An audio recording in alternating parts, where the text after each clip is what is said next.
In this video, I'm going to make an arm cannon. And this is going to be a little different than my other weapons because we have a projectile, which means we have to worry about network ownership. I thought this would be pretty cool. I haven't made any projectile weapons. This one's going to be a little bit overpowered, but we can turn down the power. Get rid of that guy. Brah, pretty good. Let's go ahead and get started with our arm cannon. I have an empty base plate right here, and before we get started, I'm going to give you guys two resources so you don't have to look around for them. I have the cannon bang right here for the sound. You could use your own sound, but I'll put this link in the description. Go over here, click model, and I have my alt selected so I can see that they're shareable. And we got the shotgun blast emitter from the last video. I thought it was a good explosion. We're just going to use that one in the video. You can make your own emitter, but we're going to make it a little bit bigger. And this will say get model too if you don't have the model. So after you do get model for both of those, or find something that you like, go over to your toolbox, and then we're going to get our cannon bang. You can press that. I'll just put it in the workplace for now. It's right here. Bang. And then shotgun blast emitter. And that goes in the center of the world as default. We're going to modify that, but I'm going to let that keep blasting like that so I don't forget about it. So our arm cannon is going to be a tool. I'll go ahead and close my toolbox. We're going to make that tool. I'm going to go to the avatar tab. I'm going to go to rig builder, and it shouldn't really matter what type of rig you're using because we're not going to animate anything. I'm just going to use the rig for positioning the tool. So there's our rig. Let's get a cylinder for the cannon. I'm not going to make a whole lot of fancy parts on the cannon. There's my cylinder. And we might as well get a ball for the cannon too, right? Boom, there's the ball. We're going to have to change some sizes though. Let's go ahead and work on our cylinder first. We want to make a barrel. So I'm going to change the size. I think I'm going to change the name right now too. I'm going to call this handle. It's going to change the name again when I union it, but I don't want to get confused. So on my handle, I'm going to make the size 1.8, 0.8, and 0.8. There we go. And that's comma delimited if you can't see that. All right, let's make sure collisions are off. I'm going to hit a Control D to duplicate the handle. And they're both exactly the same. One is inside the other. The other one I'm going to call cutter because I'm going to cut the center out of my cylinder. All right, so the cutter, I want to make that a little smaller. So on the size of the cutter, I'm going to make that 0.7, 0.7. There we go. Let's just go ahead and move that up a little bit. And I'm going to go to model. I'm going to hit negate. And then I'm going to control click handle. All right. Now I'm going to go over to union. Boom. We just cut the center out of our barrel. Let's change the union part to handle. Let's change the size of the ball. We'll go down here and we can make it like 0.8. I know it's not going to fit in the barrel, but that's all right. It's a Roblox game. You can make it more realistic if you want. This is going to be the visual part of the ball. I'm going to make it 0.8 by 0.8 by 0.8. There we go. We're going to make it metal. Let's go up to material, M, arrow, metal. And this is going to be the visual part of the ball. With collisions off, I am going to do a Control D. I'm going to duplicate the ball. And this is going to be, one of these is going to be the visible part. One is going to be the invisible part. We're going to make the invisible part a little bigger so that it hits things easier. And then it can fire a touch event for the visible part. So we have a little bit of a lead time on our events. So I'll say visible ball, and then whatever is not the visible ball, I'll just call ball. I'm going to make that a little bigger. Maybe 1.2 by 1.2 by 1.2. Now one's inside the other. we're going to make the outside ball transparency 1. Nice. So now when the touch event happens here, we could trigger the explosion. We have a little bit of lead time and a little bit more probability of hitting our target. I had to do that. I was playing around with it and it was hard to do it with just one ball. So with the ball and the visible ball, we're going to have to put these together. I'm going to move, how about the visible ball under the ball? And we have to weld them together. So hit the plus, hit a W, hit a weld constraint. Part 0 can be either the ball or the visible ball. The order doesn't matter. Part 1, I'm going to make it the other thing that I selected. Well, I didn't select visible ball. All right, now they're together. Now on the ball right here, let's go ahead and add an attachment. And we'll call this is going to be for the velocity. So I'll say VATT for the velocity attachment. I'm going to use linear velocity for the ball. So it's barreling down. And then I'm going to hit the plus again. I'm going to get a linear velocity object. There we go, linear velocity. And I'm going to look for the attachment 0 on the linear velocity and then select VATT for velocity attachment. Let's also add on the ball, hit the plus, we're going to add a Boolean value, and that is whether the ball can explode or not, whether it's active. So there's going to be a slight lag time for when we make it active, and then we have to turn it off so it doesn't keep exploding as it barrels all the way through the world. So let's call this active, right? And I will check it to true. Also, since we're here, let's hit the plus sign on the ball and add a script. Ooh, I want an S, a script. And this is going to be the damage script for the ball. So I'll call this like ball damage. And this is a lot like the slingshot, the Roblox slingshot. If you have played around with that, we are going to disable the script, activate it when we shoot the ball. So go back to my world. The ball is pretty much complete. Originally, I had the ball in the cannon, but because of explosions is breaking the weld constraints, let's move it to server storage and just spawn it when we need it. Let's also add on the ball, hit the plus, we're going to add a Boolean value, and that is whether the ball can explode or not, whether it's active. So there's going to be a slight lag time for when we make it active, and then we have to turn it off so it doesn't keep exploding as it barrels all the way through the world. So let's call this active, right? And I will check it to true. Also, since we're here, let's hit the plus sign on the ball and add a script. Ooh, I want an S, a script. And this is going to be the damage script for the ball. So I'll call this like ball damage. And this is a lot like the slingshot, the Roblox slingshot. If you have played around with that, we are going to disable the script, activate it when we shoot the ball. So go back to my world. The ball is pretty much complete. Originally, I had the ball in the cannon, but because of explosions is breaking the weld constraints, let's move it to server storage and just spawn it when we need it.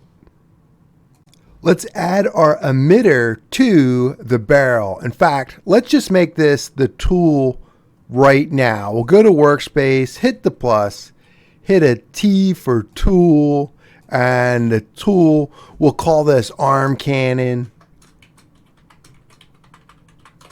And then we'll get the handle, we'll move that in the arm cannon. And what do we have in there? Just a touch interest. That's added automatically. Make sure that handle is spelled with a capital H, handle. On the handle, let's hit a plus. Let's hit A for attachment. And this is going to be our emitter attachment. So I'm going to say EATT for emitter attachment. Now, where is my blast emitter? It should be right there. Yep. Let's get the blast emitter. I'm going to put it on the handle. It's not looking too bad. I'm going to keep it running for now. I'm going to select the attachment though. Hit the move. Let's drag it out in front. I don't know. Let's see how far we want it. And I forgot what I did in the demo. I have that at 2.2. That should be fine. How about 2.5 on the X? So on the position, this is relative to the barrel. It's not the world position. So 2.5, 0, and 0. Now let's get our blast emitter, add it to the EATT. It's going to blast in front. We want it to blast outward, not upward. So on the EATT, I think this is the easiest way to change it. I'm going to hit rotate, and I am going to rotate it in the direction I think the blast should happen. All right, that's looking pretty good. Now what we got to do, well, we can turn this off, this blast emitter, make it bigger maybe before we turn it off so we can see it. Let's go to size. There it is, size. I'll make it like 4. Boom. Yeah, that's pretty good. All right, now on rate, instead of 1 on rate, I'm going to make that 0. And then I'm just going to fire and emit from code. On the arm cannon, let's add a few more things. We are going to need a remote event, right? Because we're going to be firing it from a local script. And then we're going to spawn the ball and stuff in a server script. So I just got to call it remote event. I'm not going to get fancy. We're only going to use 1. Hit the plus one more time. We're going to add a local script. This local script, I'm going to call it shoot or shoot loc if you want to make sure you know it's a local script. On the arm cannon, once again, hit the plus. Now we are going to add a server script. Server scripts are just known as script. So script, and we'll call that, how about shoot server? How about that? So that we know it's a server side. It's not doing any damage, so I'm not going to call it damage. I usually call those damage. All right, now we have to get our tool positioning. Let's go back to the workspace, and there's our rig. Let's go ahead and grab our arm cannon, drag it down to the rig. All right, position on the tool is not quite what we want. Let's hit our rotate. And what should we do first? Let's take a look at, how about the green?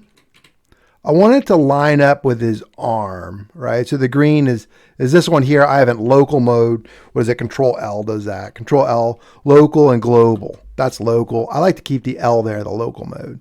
And where's my grip position? You have to change it here.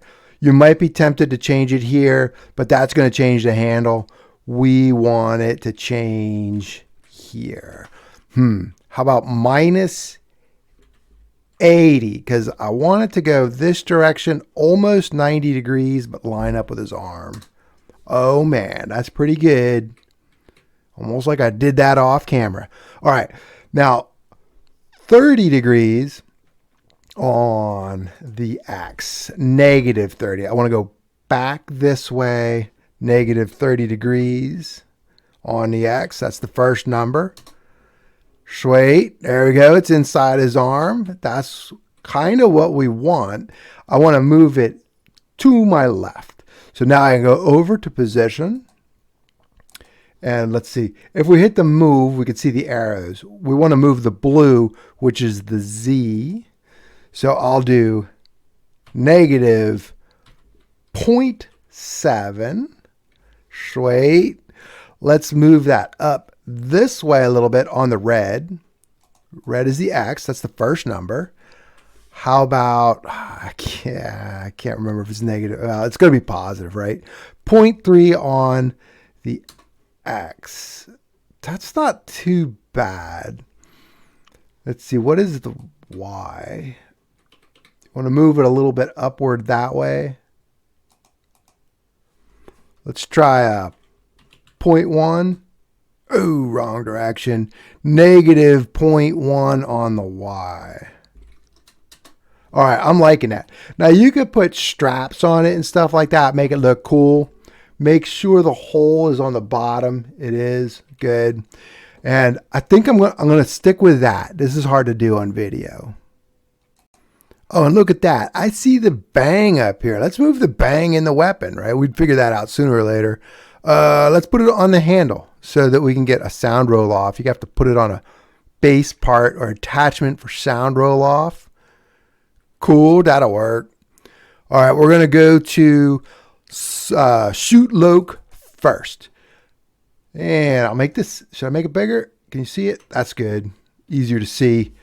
Now the shoot loc is exactly like my simple pistol. So I'll do a gun, script.parent, and we're going to get our remote event, gun, gun, wait for child, remote event. We have a remote event in our arm cannon. Local player, make that nil. Local mouse, make that nil. And a connection. We need a connection for the activate.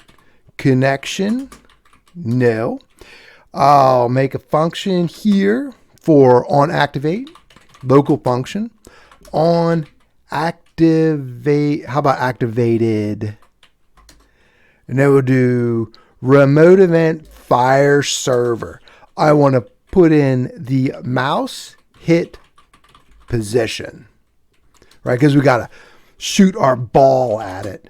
And then I'm going to say local function. We got to get our on equipped. On equipped. We're going to initialize the player. So we'll get the player game dot players dot local player, because it's a local script. And then we'll initialize our mouse. This is when we pick the weapon up, right? So we'll say player get mouse. There it is. What else? Let's get our connection. And we'll do gun. Should just type that out. And then activated connect. And then what we're going to do is we're going to connect to on activated. All right, so that's our connection. We are going to do, or our on equip, we're going to do an unequip. I just did a Control C to copy that code. And then we'll do on unequip here, UE, there we go. And I'm just going to make these nil again. So player is going to be nil, mouse, nil, and then the gun is just going to be disconnected, right? Disconnect our event. Sweet. Now, just get our gun dot equipped, connect that to on equipped, and then we're going to do the same thing for the unequipped, right? Similar, almost exactly the same. And this is going to be unequipped. That's the one. Oh, it added extra code. There we go. Unequipped. And then here, capital U and E. Let's make sure they're spelt the same. Unequipped. Oh, man, look at that. All right. So I fixed it. It could be spelled wrong as long as they match. But I want them to be spelled right. All right. Now let's go to our server, or shoot server, right? Open that up. And we'll just do a little bit and test it, right? Because this is all untested. We probably should have ran in there, picked up the tool to see if it fit right. All right, we're going to get our gun, just like on the client side, script.parent, and we're going to get our remote event. Probably could have copied all that code and brought it over. Remote event.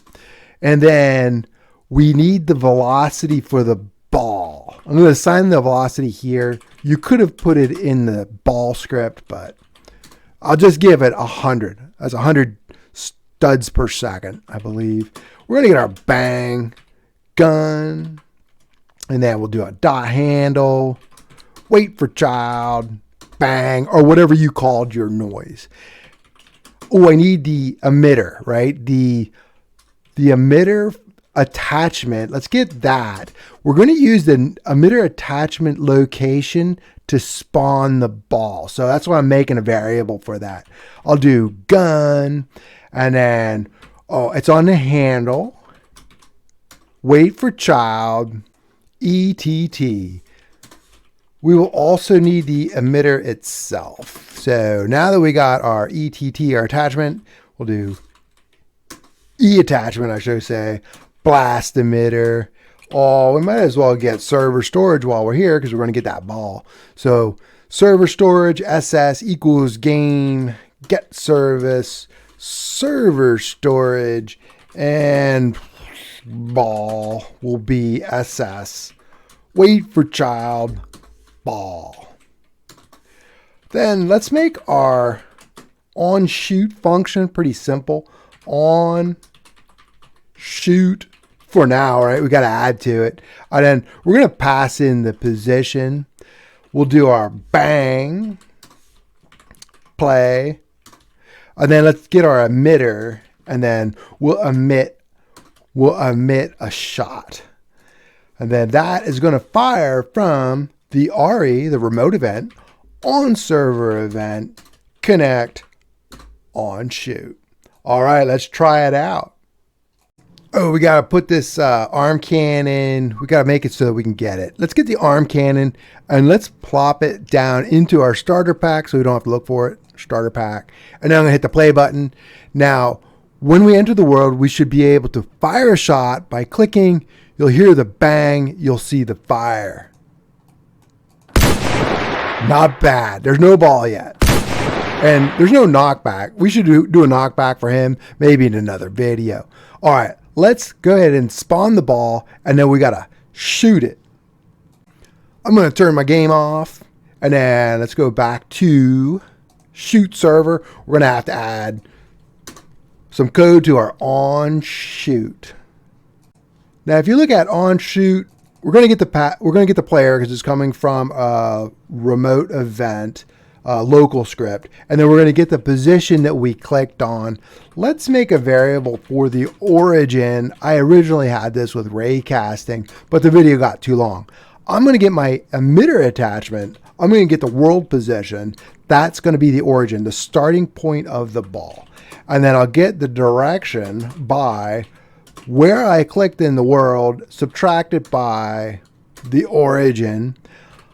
I want to clone the ball from server storage. I'm going to call that ball clone. And I'm going to get the ball from line 8 there. Clone that. We're not going to use original because then you'd run out of balls, right? You got to clone new ones. And then we'll get our ball clone. We need to position it at our origin. What else? Ooh, the ball clone parent has to be defined. We can make it the workspace. And our ball clone script, right? What did we call that? Ball damage. Ball damage. We need to enable it, right? Because we disabled it. We'll make that true.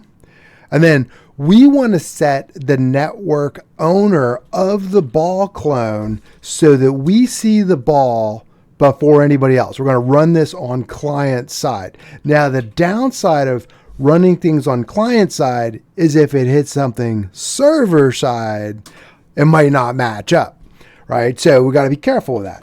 We're going to set the network owner to the player. Right, and that's going to give us a better visual effect. It's going to make it worse for hitting things on the server, though. That's the play. That's the trade-off. Now let's get our local. Make a local variable for linear velocity. I called it lval.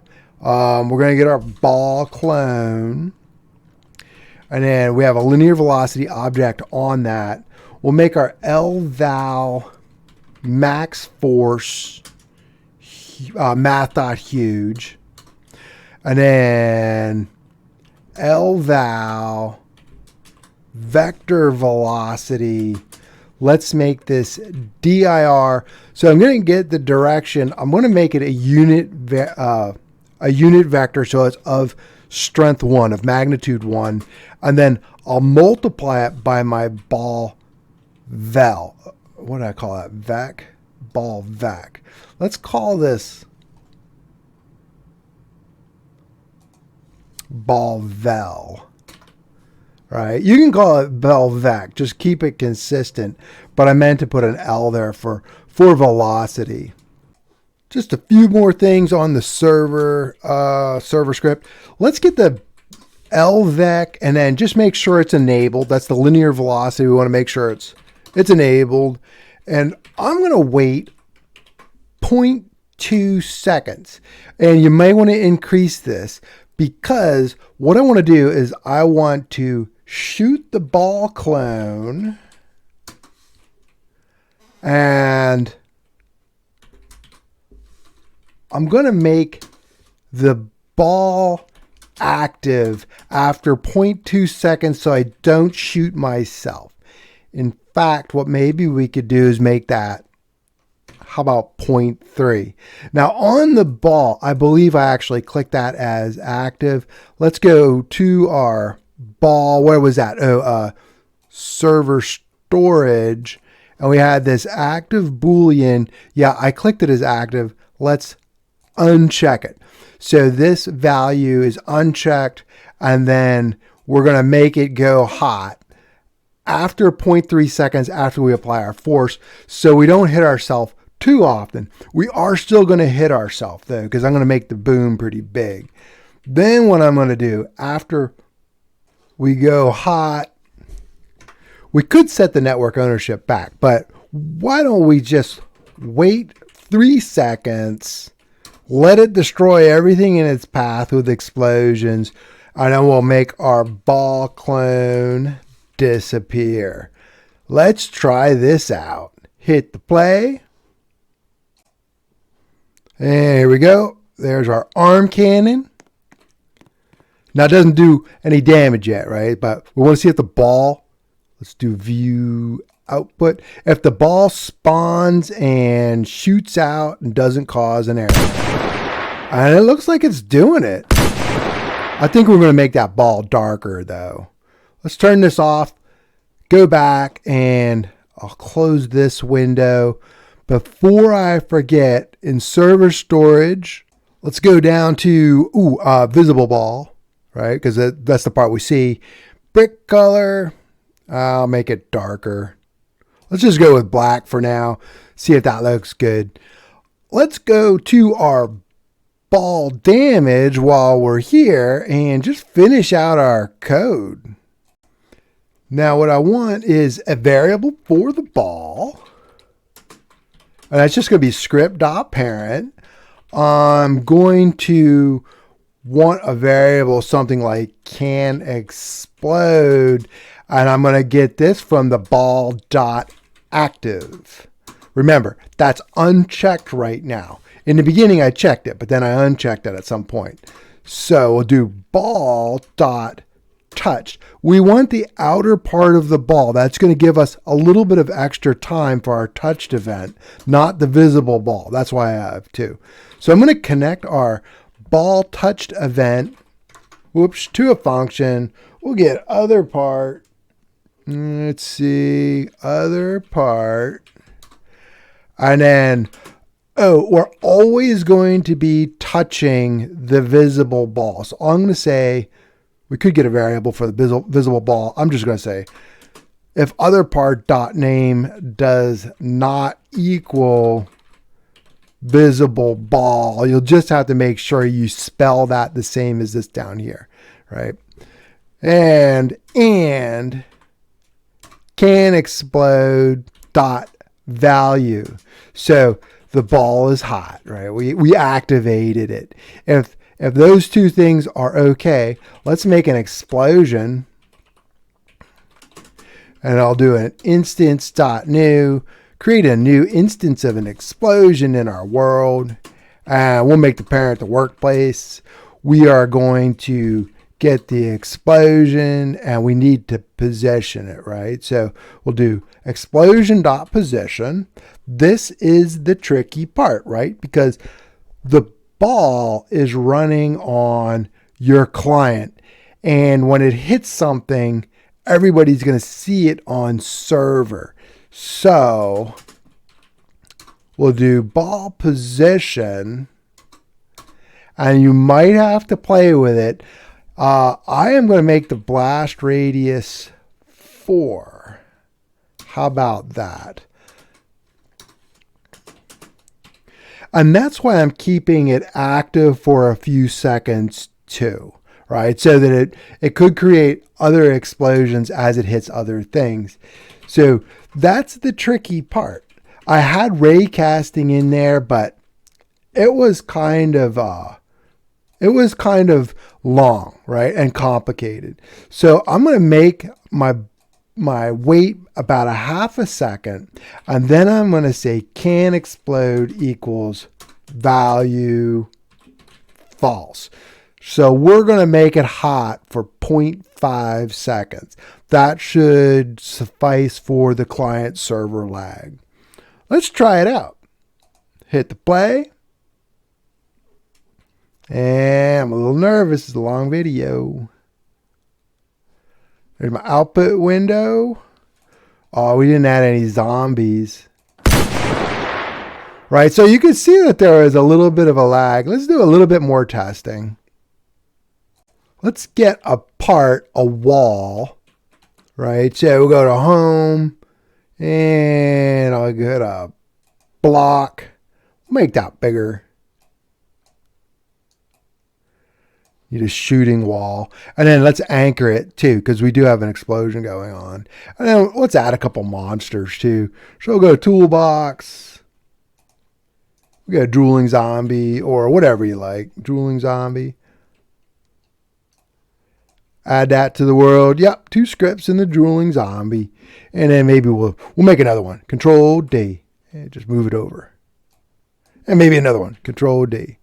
All right, let's try this again. Let's see how close our client server stuff is. And get our arm cannon. That's not bad.